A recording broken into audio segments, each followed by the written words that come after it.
In ancient Rome, a man could lose everything for the way he walked. Not for stealing, not for murder, not for treason, for the way he moved his hands, for the pitch of his voice, for spending too long combing his hair in the morning.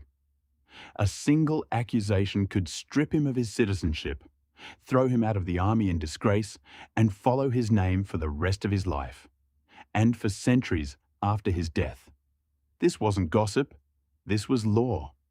So how did an entire empire build a legal system around the way a man was supposed to behave? To answer that, you have to understand that Rome wasn't just watching what men did in private. It was watching everything. Every gesture in the forum, every tear at a funeral, every hour spent in front of a mirror.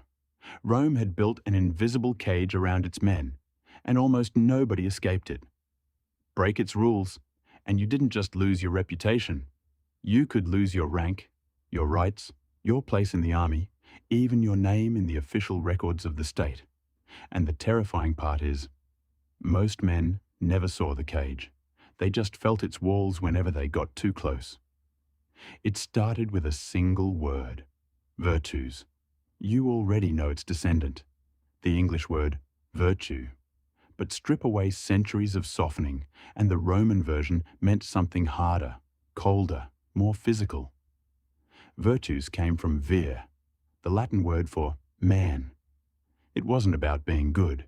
It was about being a man in the fullest, most demanding sense Rome could imagine. Picture the ideal. He stands straight. His voice is level, never shrill, never shaking. He doesn't wave his hands when he talks. He doesn't dress to be looked at. He trains his body not to look beautiful, but to survive war. Courage, self-control, dominance, the ability to endure pain without a sound. That was virtues. And it wasn't private. It was a performance staged every single day in front of an audience that never stopped judging. Now picture its opposite. The Romans had a word for that too.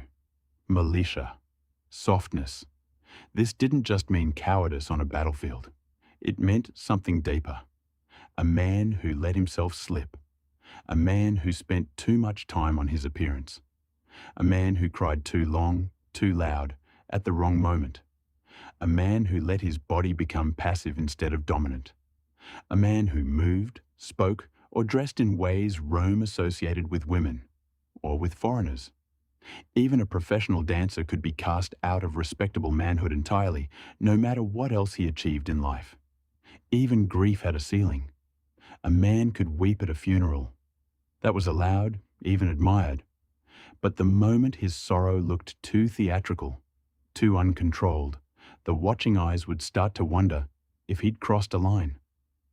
And here's the part that turns this from culture into danger. Militia wasn't just embarrassing, it was disqualifying. Rome believed a man's worth as a citizen and his worth as a man were the same thing.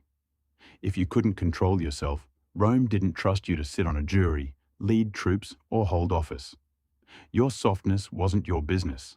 It was the state's business. And the state had teeth. Somewhere in Rome's oldest legal code sat a law almost nobody today can fully reconstruct. Ancient writers, Cicero among them, mention it by name, the Lex Scantinia. We know it existed. We know men feared it. We don't have its full text because history swallowed it whole. But piece together the fragments, and a picture emerges. This law targeted free Roman men who took what Rome considered the passive role in a sexual encounter. Here's the twist modern minds often miss. Rome didn't organize sex around gender the way we do. It organized it around power. A Roman man was expected to dominate, always, regardless of who his partner was. The moment he didn't, the moment he was seen as yielding instead of controlling, he had broken something Rome considered sacred to manhood itself. The punishment for this wasn't a fine. It was infamia, a formal, permanent legal stain. Once branded with infamia, a man could no longer hold public office. He could no longer serve in the legions. He could no longer represent anyone in a court of law. His name carried the mark for life, recorded, filed, remembered. We even have proof of the fear this law created. In one surviving letter, Cicero, one of the most powerful men in Rome, mentions being threatened with prosecution under this exact law. Think about that. Even a man at the top of Roman society lived with the knowledge that one accusation, true or false, could detonate his entire career.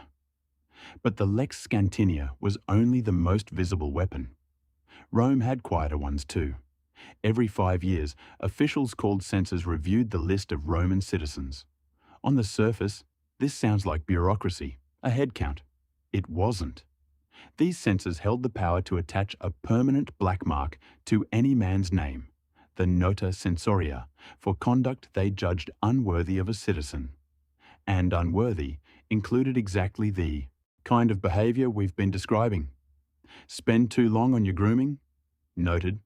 Wear clothing the censors considered too soft, too colorful, too indulgent? Noted. Speak in a voice they judged too high, too theatrical? Noted.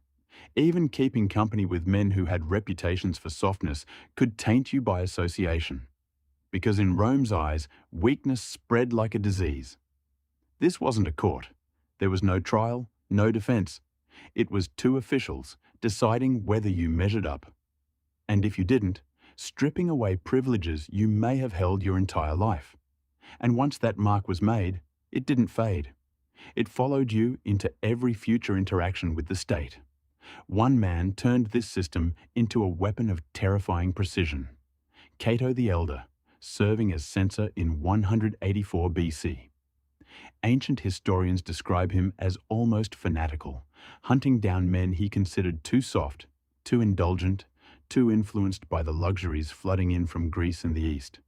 In Cato's mind, Greek culture itself was effeminate, and any Roman who adopted its habits was infecting himself with the same weakness.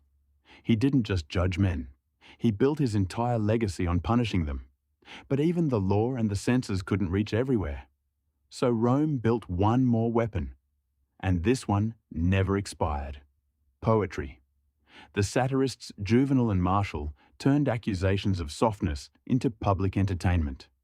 Juvenal's second satire, written in the early 2nd century AD, tears into men who preached traditional Roman values in public, while, according to Juvenal, living in ways that betrayed everything those values stood for.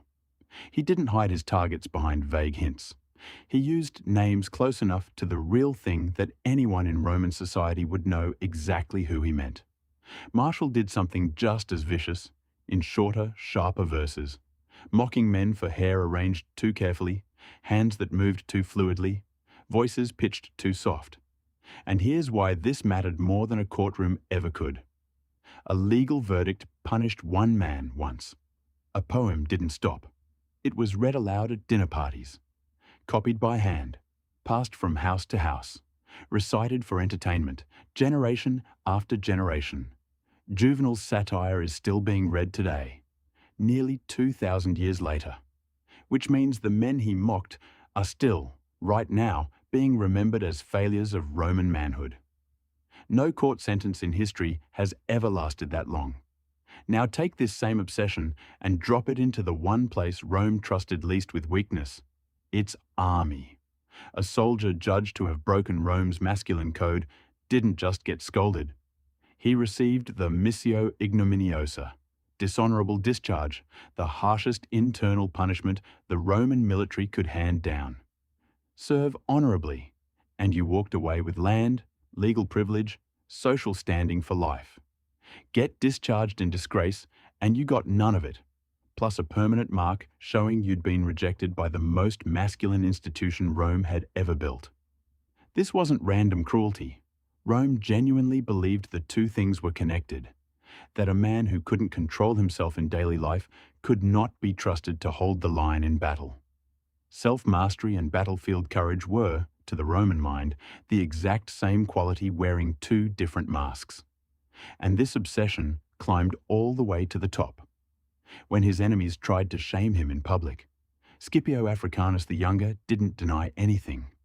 He flipped the insult back at them, saying he'd been trained to fight, while his critics had been trained to behave the way they did. The line worked because everyone listening understood the stakes instantly. An accusation like this wasn't just an insult, it was a direct attack on whether a man deserved power at all. Even Julius Caesar wasn't safe. His political rivals spread a rumor that, in his youth, he had taken the passive role in a relationship with King Nicomedes of Bithynia. The accusation followed him for the rest of his life.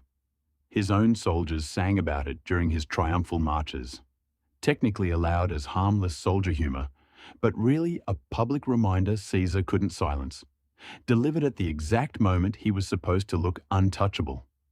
Caesar survived it and became the most powerful man Rome ever produced.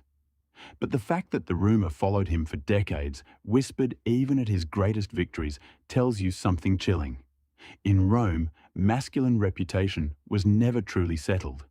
Not even for Caesar. Emperor Claudius was mocked by his own family for his movements and speech.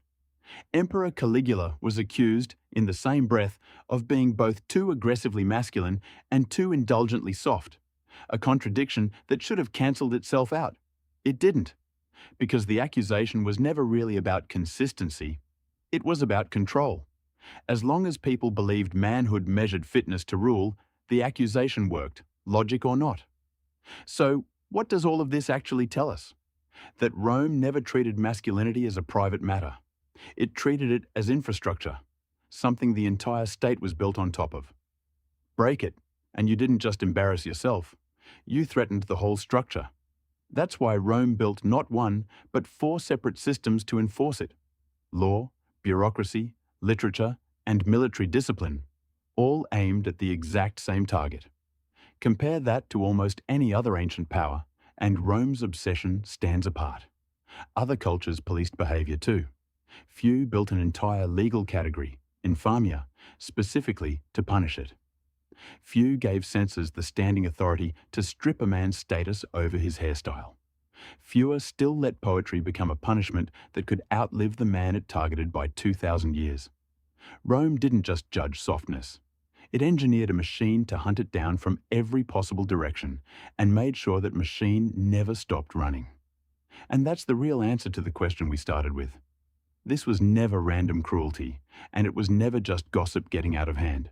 It was a system, deliberate, layered, self-reinforcing. Built because Rome genuinely believed a man who couldn't master himself could never be trusted to master anything else. His body, his household, his legion, his vote, his republic. We look back at this today, and it feels almost unbelievable. A society willing to end a man's public life over the way he moved his wrist. But before you feel too far removed from it, ask yourself something. Every era believes its own rules are simply common sense. Ours is no exception. Somewhere, centuries from now, someone will look back at what we consider normal today and feel exactly the way we feel about Rome right now. So here's the real question. Was Rome's system really protecting social order? Or was it just a way of forcing every man into the exact same shape, whether he fitted or not? Tell me what you think in the comments.